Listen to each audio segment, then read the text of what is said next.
Welcome to the Dragon's Den, where 7 new Dragon Slayers have the chance to win $5,000. Who will claim the Dragon's prize? Last time we met our Dragon Slayers. I did what I knew I needed to do. Win or lose, we got a lot of experience. I was nervous this morning. That I was able to actually represent what I do. Been preparing for about a week. And I've got some tough competition. I love the experience, what I went through today. Now they face the Dragons. Hi, my name's Brandon. I designed a cover that had features in it that would help protect in any weather environment. This is a 2-layer material. So it's got the soft, from the stretch cover kind of feel on the inside. And then it's got a canvas product. It's gonna repel the water the same way that the nylon will, but it's gonna give you the protection.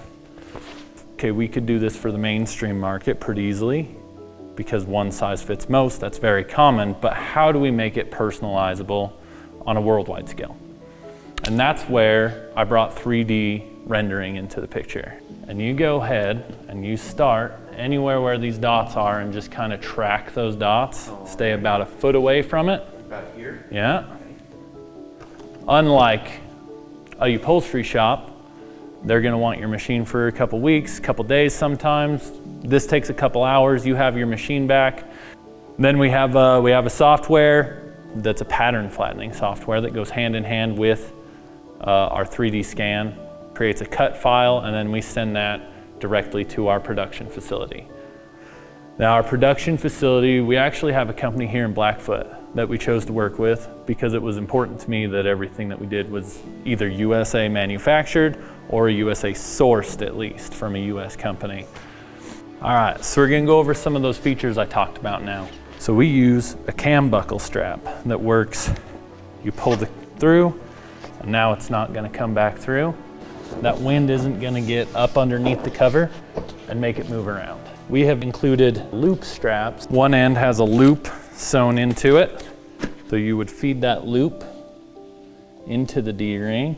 So we created tie downs that go all the way from one point across the cover, displacing the weight of that tie down. But let's go ahead and just dump some of that mud on there. And then we're gonna like rub it in, right? And it's just gonna come right off, just like it wasn't even there. And the reason why that works is because the coating on our material is a vinyl coating. So the material cannot absorb mud, dirt, any of the elements like that. That is elemental covers.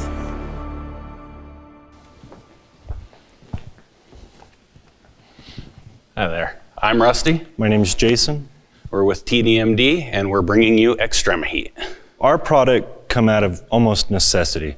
24 years ago, we were out in Island Park and we were riding an old rup and ended up getting a small case of frostbite. He came up with something that we wrapped around our wrist and to warm those fingers. 5 years ago, we're out snow machining again in a similar situation. And we find ourselves caught in a blizzard, whiteout conditions. I pull off my gloves and I call 911 on my phone. In that 5-minute span, I wind up with a bit of frostbite in the end of my digits. I use your standard air-activated hand warmer and I try to find a way to fit it in my glove. Doesn't do anything. I've got to actively hold it. I'm trying to hold a fist inside my glove and I can't do anything. Dad uses that same trick, keeps that heat pack on our wrist, keeps us warm, where it changes the way we ride. We never ride without those heat packs in that area again. And we're like, well, we got to come up with something. And so that's how we started the development of Extrema-Heat. And it is a band that goes in place and holds the hand warmers up against the wrist. It heats the arteries in the wrist, the blood flowing through to the tips of your fingers, and then once more as that blood comes back to the body's core. We're often working with our hands. We're working with carburetors, little bitty screws. Gloves are great, but trying to set a screw with a pair of gloves on, I've got no control here. And it doesn't really matter what type of glove you've got. You can get a glove that's pretty tight, say like this one, but you still don't have the fine motor skills. They're great at keeping the water out. They keep me dry, but they don't provide that warmth. Anyone with circulation issues such as Raynaud's, As soon as you get cold, the blood vessels seize up, you lose feeling in the tips of your fingers, they turn white. Extreme heat works to combat that, provides a second layer of heat out in the cold. So part of the feedback we got from our beta testing was people letting us know that I couldn't understand why it was getting so hot. And then I remembered, hey, I've got your product on our hand. And so got my heavy duty winter coat and one of these, and I didn't need the heavy duty winter coat. We've since secured a provisional and a non-provisional patent. We've worked on marketing, packaging. Do we have any questions?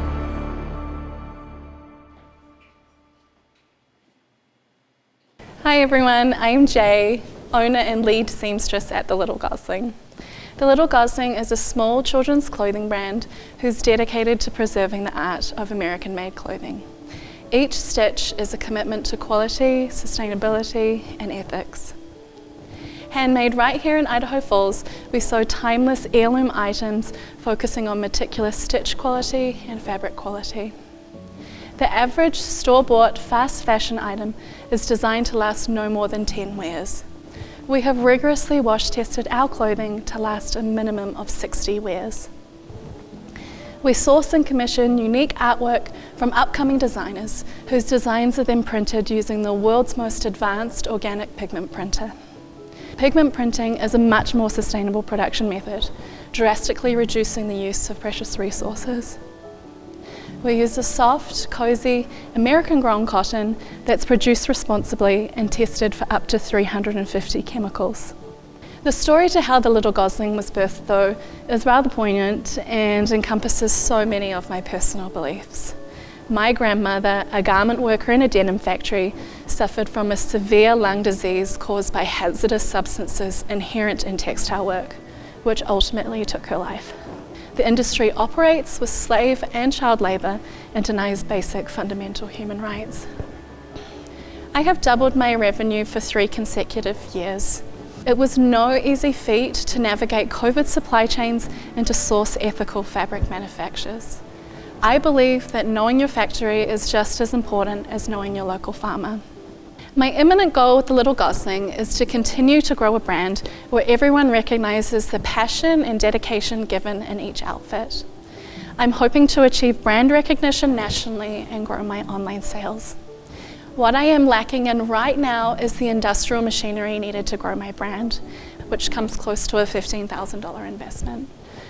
I deeply believe in community over competition, and given the demand, I know there's room for everyone to excel in this industry. The day The Little Gosling is driven out of business would be a huge celebration. It means manufacturing has returned to America and ethical factories are in high demand, and I can't wait to be part of that movement.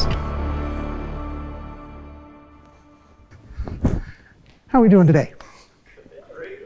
Good. So I'm here today to present the Smith of all trades. It's been my dream since I was young to own and run my own business because my grandparents and my parents ran their own business for several years. I have had a passion for leather and the fantasy and history.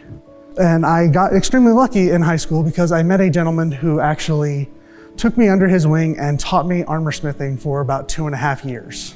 And I got my first break into the Renaissance fairs solely by chainmail. I worked with scales to make elegant jewelry and earrings for whatever situation might arise. But my real passion was leather. I took the big jump and started making full suits of armor for some of the guys in the local medieval combat society. And they have absolutely raved and loved the stuff I've made. The Renaissance fairs that I've done have had several people tell me that I'm a master of my craft, and I just do it for a fun passion project. I never thought I would get to this point. The past few years has shown that there is a demand for high quality made in the USA, not stuff you order off of foreign sites that you don't know what you're getting until it shows up. I don't mass produce, I stand behind quality over quantity. I made some stuff for a gentleman a few years ago, and his armor that I had made him still looked like it had never even been worn, and none of the threads had bared, none of the threads had broken. I had a representative from the Bristol Renaissance Fair come up and tell me that I need to get to their fair.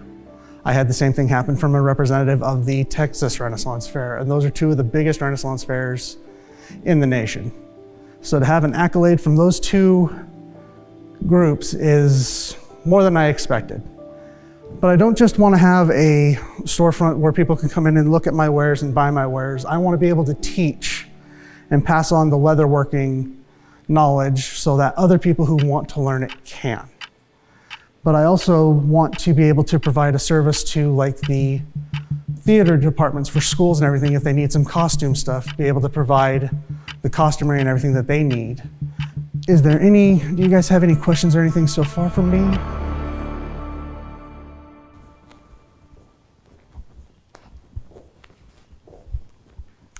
Hi, I'm Sydney Sherwood, and I am the founder and artist behind Drawn Outside. I create nature-inspired artwork that you can put in indoor spaces, and also I create designs that you put on gear for outdoor enthusiasts. My purpose is to inspire people to get outdoors, to instill outdoor stewardship, and also to connect with the community. I create pieces that go in people's homes. My goal is to create some originals, but also when I've sold out of originals, I create prints. And the goal really is to get people to want to go outdoors, that inspiration. And then people who already are recreating outdoors, I have a handful of gear. These are mountain bike fenders that you can place on the front fender. I have a handful of designs. Some of them are very much inspired by our local beautiful spaces, like the Tetons in particular, or the sawtooths. And then a few other designs that I have created are in collaboration with other small businesses, which I really enjoyed because it helps both of us, like it's mutually beneficial. So the very first company that I collaborated with is called Mountain Straps, based out of Bozeman, Montana. For the last 3 years, both designs have been top sellers nationwide, not just locally. And just this last year, they reached out to Shills Sporting Goods, and they picked them up, and the Idaho 12ers is their top design from Mountain Straps. This is my most recent collaboration, Big Raven Yoga Studio. They create these really nice yoga mats, and it's been a great company to collaborate with. I have a few others. So my goal as my business continues to progress is I want to reach out to companies that have the same values as I do, that is creating a product that is durable. There's a lot of products out there that they're intended for fast fashion, right? They're intended to just kind of be the thing for a minute, but my goal is to start collaborating with more companies intentionally that have the same values, that create high quality gear. Do you have any questions?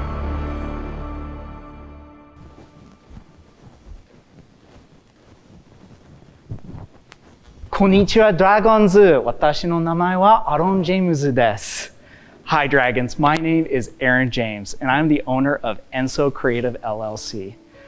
Back in college, me and my friend both talked about our love for Japan, and both coming from like a graphic design background, we wanted to bring that here to East Idaho. And there is a lot of Japanese history here in East Idaho that people don't know about. So I graduated college, continued on my journey, and this idea just kept on coming back in my mind. I took my ideas and turned them into a tangible form.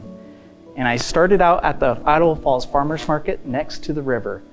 And so slowly by little, I took this business and went full-time into it. And it's been an incredible journey. Here at Enso Creative, we love to say that we make memories tangible. And so a lot of our customers will come to us for graphic design needs. They'll bring their grandma's recipe, and we'll take her handwriting and burn it right on the board. Not only can we do handwriting, but we can do photos as well.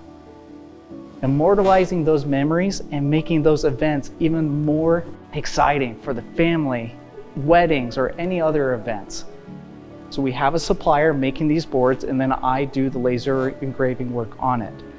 However, we do add a premium option for me to custom make any cutting board.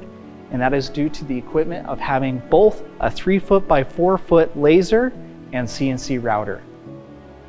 And I do have a rotary as well for those occasional giveaways that local companies need. Being sister cities with Japan, we're starting to provide kids with Japanese traditional items. This is what's called mokuhanga. So they will take pieces of paper, place them on top of the stamps, and then roll on it, and then they have art pieces. So we're bringing not only Idaho culture here to the area, but we are also bringing that Japanese culture here to the area as well. And already, we're starting to have some interest in Japan to bring that culture over there. So Dragons, do you want to be creative with us?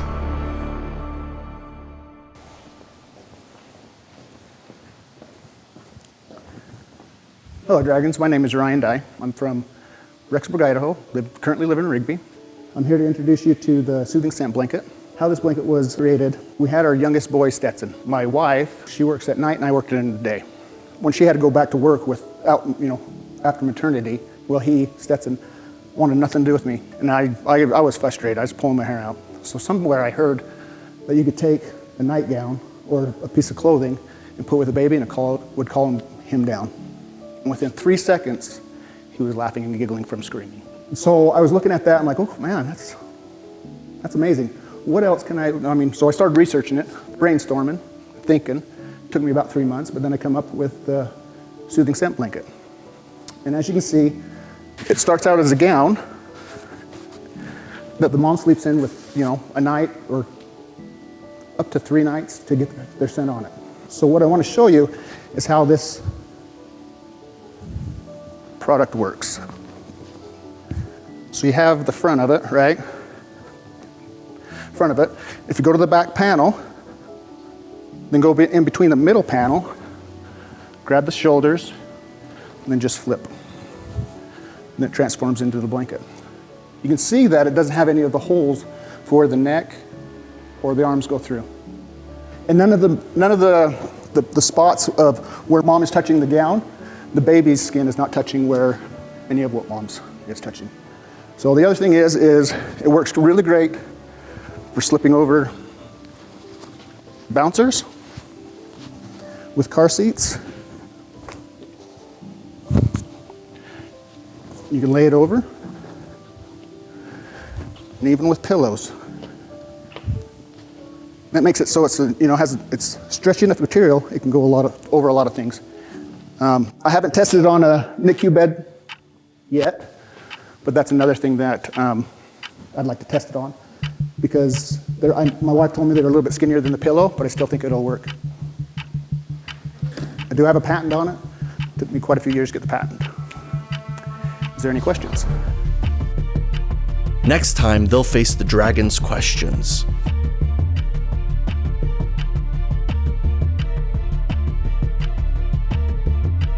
What are you going to do with that money? What's the difference? Manufacturing, fit around a cat. Who pays for that? How much time? How much inventory? Where's it coming? How long have you been